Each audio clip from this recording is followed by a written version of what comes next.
very much for joining us for the Operations and Safety Update. And with me today is Nick Careen, IATA Senior Vice President, Operations, Safety, and Security. And Nick will give a brief presentation, and then we'll have some time for your questions. Good afternoon, everybody. Thanks for coming. Come closer if you want, or if you're comfortable where you are, great. So I will run through this rather briskly, because there's quite a bit to cover, so I'll leave a little bit of time at the end.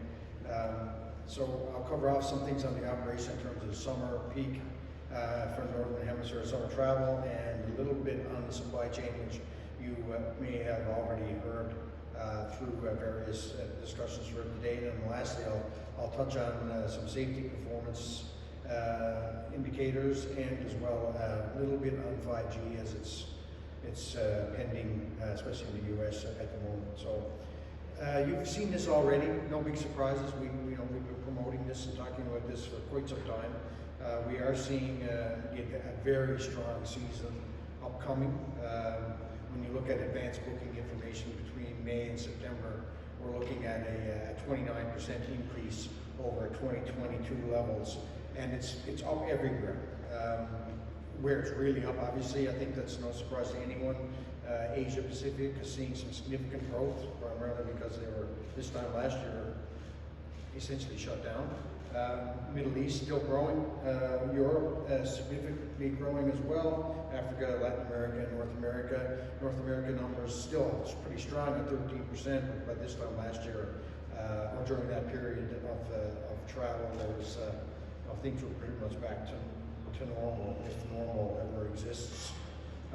In terms of what our passengers are saying about this summer's peak, we did a survey. I think Willie mentioned it in his speech this morning, 4,700 respondents across 11 markets, to sort of get an indication of what the expectations were going into the summer. So, clearly there's a lot of people planning to travel, which our stats would indicate. Many of whom are actually their first travel experience since the pandemic, so that's something to be considered of. Most, if not 85%, are expecting it to be, shouldn't be surprised that there's going to be some disruptions. I think anyone that's done any travel at all are used to the fact that things go bumping at night in this industry. But 80% expect that it should be better than last year. And I think when I get into it a little bit here shortly, we are planning it to be better than last year. How? Well, first of all, declared capacity. I think Willie probably best said it this morning. One of the misaligned areas of misalignment last year was probably definitely a lack of understanding in terms of what the volumes were going to be going into the summer peak, and capacity to be able to deliver on those volumes. So we've been much more acute as an industry in terms of what the capacity expectations are going into the peak summer travel period, as well as what the ability to be able to deliver upon those, which is primarily staffing. So the airlines have done a lot of work in making sure that they have the appropriate amount of staff, as has the airports. And so we're expecting that from that perspective, we should be in much better shape. There will be issues. There will be weather, there will be labor, there will be equipment issues, but we believe that we'll be certainly much better ahead than we were this time last year. But we have, and as mentioned by Willie as well and others, we are concerned about some of the labor action, in particular in France, in terms of the impact it's having, or it has had, and can have on schedules. And as has been pointed out, it's okay for you to keep your problems within your country, but overflight should not be affected, although we haven't seen anything concrete from the French government on what they plan to do about it. If there is an area that kind of has crept up in the last few months and unforeseen in a way, but also may have some impact to us, not only in the summer peak, but beyond, is on the supply chain challenges that have emerged post-COVID. And we've seen that unprecedented issues in many cases. It is a global problem, so it's not particular to one place in the world. It is not only impacting new aircraft deliveries, but also impacting the existing fleet, and it does have an impact on aircraft capacity and schedules as we move forward. Why? Well, I guess it wouldn't take a rocket scientist to understand why, where some of the challenges have come. Shortage of electronics, supply chain impact from that, which is COVID related. Shipments and logistic issues out of Asia, primarily COVID related, which is improving obviously with the schedule. And we had the brain drain. So it wasn't just our industry that was impacted by this, but a large number of skilled personnel that have left the gap. On the war in Ukraine has had an impact, obviously. I think one of the most obvious is in the use of titanium. Russia supplies a significant amount of titanium for all aircraft, operational aircraft manufacturers, and as a result has had some definitive impact. We've had compliance issues with respect to new regulations that have been impacting the supply chain. 737 MAX is a good example of that, but there are others. And part of the business model in terms of single sourcing has created some real gaps in terms of being able to address the challenges that we're seeing. One service provider can have multiple impacts and create a bottleneck within the supply chain, which leaves us with all eggs in one basket, so to speak. The result, delivery times are not clear. So we've seen airlines have to rush to build up inventory, which is completely against supply chain management principles that have been in place for decades. So just in time doesn't work at the moment. So planning schedules are much further out in advance, and inventories have to be kept to deal with some of the problems. Parts that would have otherwise been unusable in a way or not used are now being serviced under regulatory compliance, obviously, but airlines are being forced to fix parts as opposed to replace them. We still continue to see labor issues. We're seeing some significant price impacts, price surcharges by a number of vendors, which are of major concern to the industry. We are having reliability issues on certain components specific to some aircraft type and some aircraft engine manufacturers, which has had an impact and will continue to have an impact for a while. And we're also seeing aircraft parts providers being torn between supplying the airline for aircraft that are in service and or supplying the aircraft manufacturer for new aircraft. So it's a very different and difficult situation that we find ourselves in. So we continue to pay close attention to this. We are working on behalf of the industry to come up with some better key indicators in terms of being able to manage that and look at contracts to see if there's anything that we can do from the industry perspective to improve the situation in time. So that's on the operations front. I guess the bottom line is we're expecting it to be much better than last year, but not without some pain points. From a safety perspective, I think that we recently, within the last couple of months anyway, issued our annual safety report. The numbers are good. When you look at it, we had 5 fatal accidents last year, and which include a loss of life and crew. Never a good story, but obviously the numbers are better than we've seen in terms of average. 39 total accidents last year, which is better than the 5-year average of 43. The all accident rate is at 1.21 per million, which is also better than the 1.26 5-year average. And from an industry fatality perspective, it sits at 0.11. Which means on average, and this is a kind of interesting stat, I guess, one would have to take a flight every day for 25,214 years to experience a 100% fatal accident. So the industry's safe. The industry continues to be the safest mode of transportation there is, but we can't rest on our laurels. And one area that we learn from an industry perspective is in terms of accidents when they do happen. Every time there's an accident, an investigation process is supposed to be undertaken, and it's one of the most important learning tools we have. Problem that, and the regulation is very clear in terms of expectation of governments here. Annex 13 spells it out. A preliminary report should be submitted within 30 days. A final report is to be submitted within 12 months. And if it can't be done in 12 months, a published interim statements must be issued until the final investigation takes place. Unfortunately, final accident reports have been published for just 96 of 214 accidents in the last 4 years. 45%. 5 of these reports do not even meet ICAO's criteria for reports, and 4 were never published, never available to the public. And just 31 reports were published in less than 1 year. And the accident, 1 year of the accident, 58 took up to 3 years. It's not good enough, and governments need to be better in terms of investigation. The industry deserves it, as do the customers who utilize it. On a more positive note, IATA. So, as Willie mentioned this morning as well, this year is the 20th year anniversary of IATA. It is a benchmark auditing program for the industry. It was launched in 2003. Qatar Airways was the first participant. It's come a long way. IATA airlines are safer in terms of all accident rate.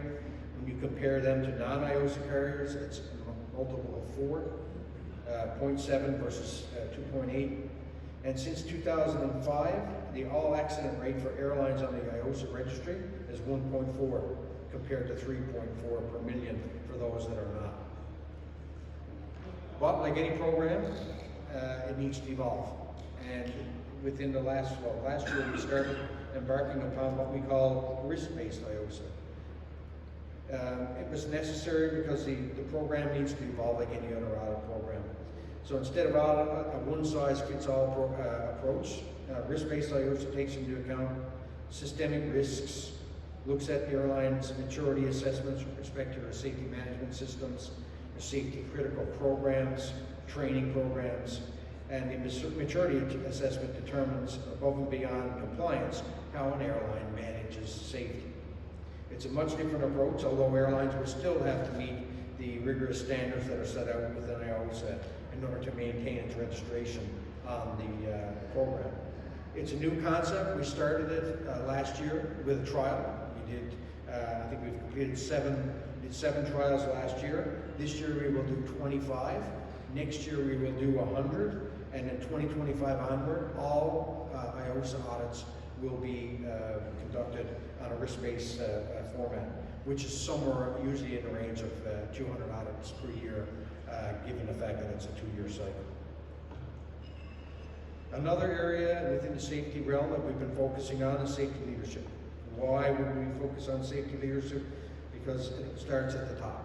And the culture within our industry has always been important to reinforce and continue to focus on safety leadership within organizations. It starts at the top, as I mentioned. So we started with the charter, or we started with the prerequisites of the safety strategy last year at the Operations Summit in Dubai, and this year we'll release the safety charter. And throughout the year we've had a number of CEOs who've done specific leadership talks on safety and what it means to them. So then in Hanoi on September of this year, we will announce the safety leadership charter, and we will begin to have airlines join in this initiative. And lastly but not least, 5G. So if you go online and you look at our dashboard, we manage 5G or monitor 5G implementations globally. Why do we do that? Well, we do that to make sure that we have safe operations as they're implemented. That's primarily been the case everywhere, with the exception of one country, in the US. We've been pretty vocal in terms of what's happened in the US with respect to the rollout of 5G. I'll talk about that in a second. But we're also watching and monitoring, continue to monitor other countries because some countries are looking to change, perhaps change their approach based on what's happening in the U.S.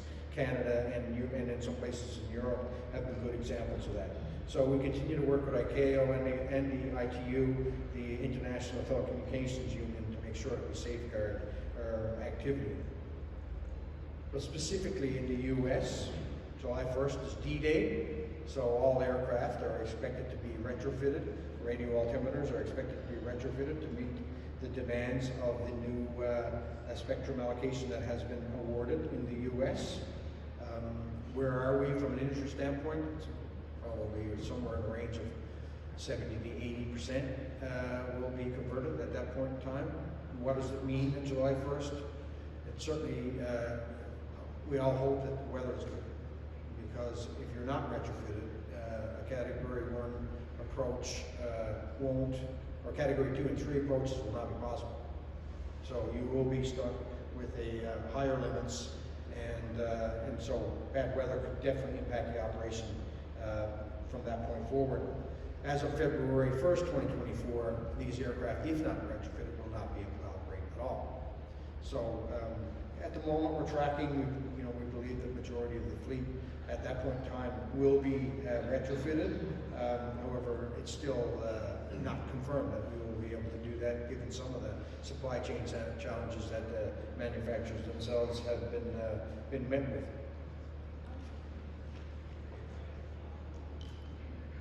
So what do we need? This won't be the last time. It's 5G today. It'll be 6G tomorrow, which potentially has an impact to weather radar systems on aircraft. And who knows what goes beyond that. We can't continually be retrofitting our fleet for spectrum issues. So spectrum allocation needs to be managed better than it has been in the past. It doesn't take a rocket scientist to figure out that when spectrum is sold, in the case of the US is a great example, $80 billion. Okay, it's a lot of money.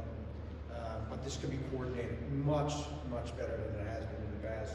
And that's what we're striving to do with ICAO, with the International Telecommunications Union, and the airlines and regulators, to try to find a better way to manage this moving forward.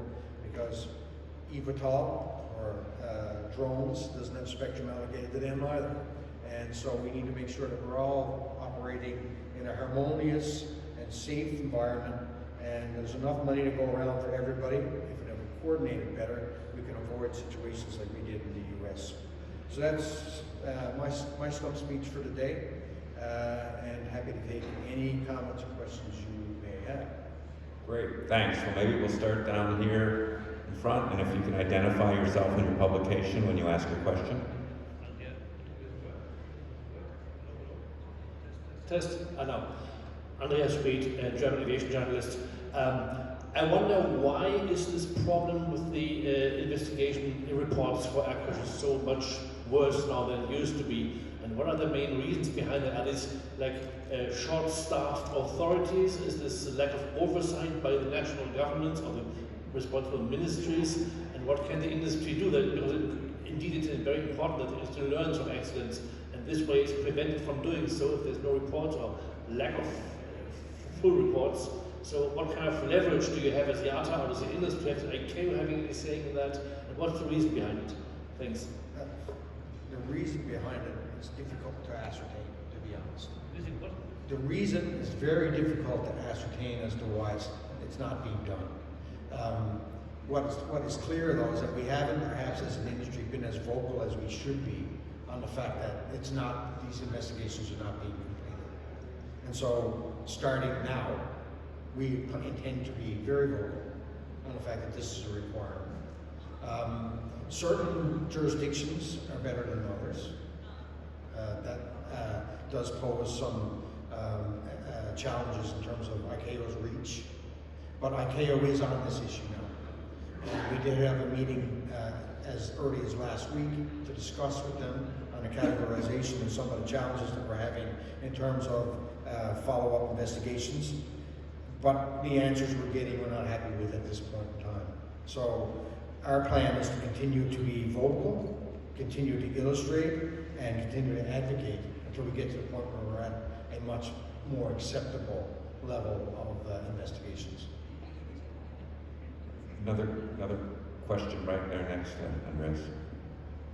Richard Rühmann, Air Insight. You mentioned eVTOLs. What's the position of IATA when it comes to safety and certification of eVTOLs within the next 2 to 3 years? The regulators are working on that, but what's IATA's position in this? Well, we're involved from an overall perspective in terms of integration into our existing airspace. We're not intending on trying to block another industry from taking off, for lack of a better term. However, we want to make sure that it's a level playing field as well. So integration is very important. Spectrum is one of the issues that I've mentioned. That's not the only one. Use of airspace, how airport procedures are managed, how you oversee them. None of this stuff is absolutely clear yet. There are some places in the world where they're operating a lot more than, say, Europe, North America versus China, as an example. So we can learn from countries that are further ahead in terms of its usage. And so we're involved in discussions, but it's a long way to go yet. Another question? I see right here behind. Good afternoon, my name is Ricardo Del Piano from Aeronaves, Latin America. In the recent plane crash or plane evacuation in an incident, many passengers evacuate the plane with the luggage. Does IATA consider promoting a travel campaign to give a solution in this case? An education campaign for the travelers? The procedures for evacuation are pretty standard. They are standard, and they've been in place for a very long time. One particular incident wouldn't justify a national or international campaign.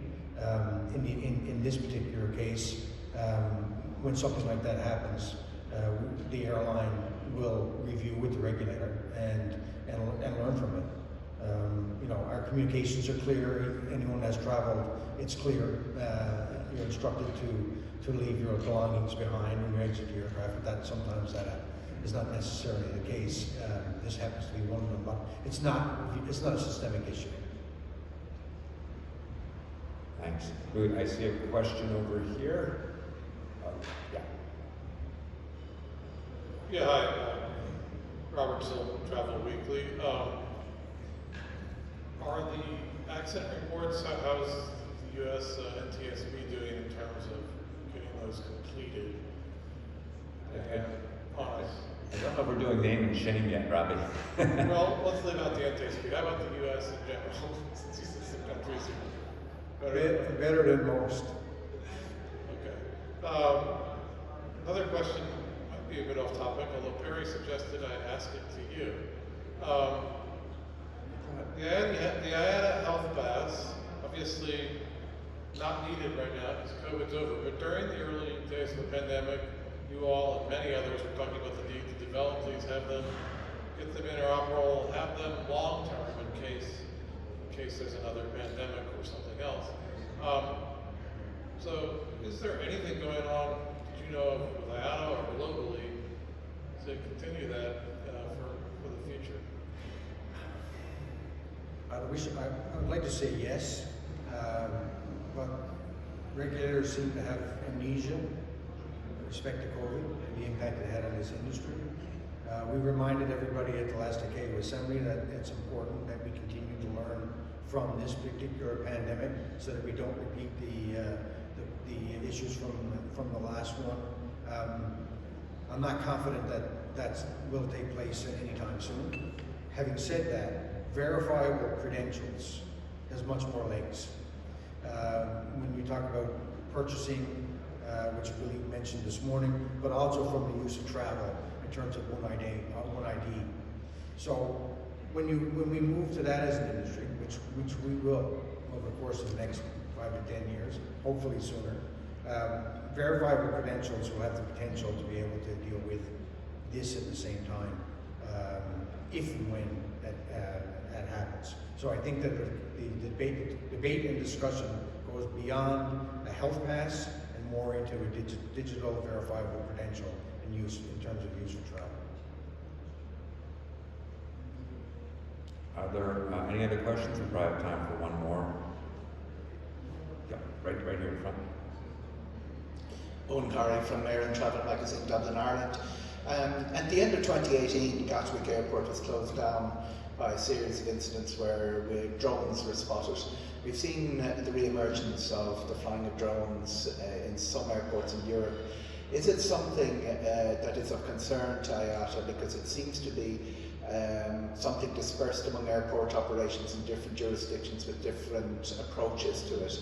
And is it something that you intend to raise or intend to develop a series of guidelines on? Guidelines have been developed in terms of the operation of these units around controlled airspace. The question is whether or not it's being followed sometimes. So it's pretty clear in terms of what guidelines do exist and in the use of these things. For sure, there's been some challenges, it's been sporadic. Gatwick is probably the most obvious and recent, but for sure it concerns us, but no different than wildlife management would. Because ingestion of these things into an engine on approach or takeoff are not pleasant situations that, you know, they pose a safety risk, but also pose an operational challenge. You have to fix these things when these things happens, or if operational challenges and the whole aircraft or airport is shut down, obviously there's a problem. So we are, as mentioned earlier, continuing to work on regulations around the integration of these into our airspace and into our systems, but nothing specifically around that particular issue. Great. Well, thanks very much, Nick. And you'll be around another day or so. If people have questions or anything, feel free to reach out to somebody in Corp Comms. Oh, and I'm doing a facilitation in the morning at 8:15 in the morning, so anyone who wants to crawl out of bed early, I'll be in here, I'll have coffee. Breakfast is being served here. Okay. I want to get here early. All right, thanks again, everyone.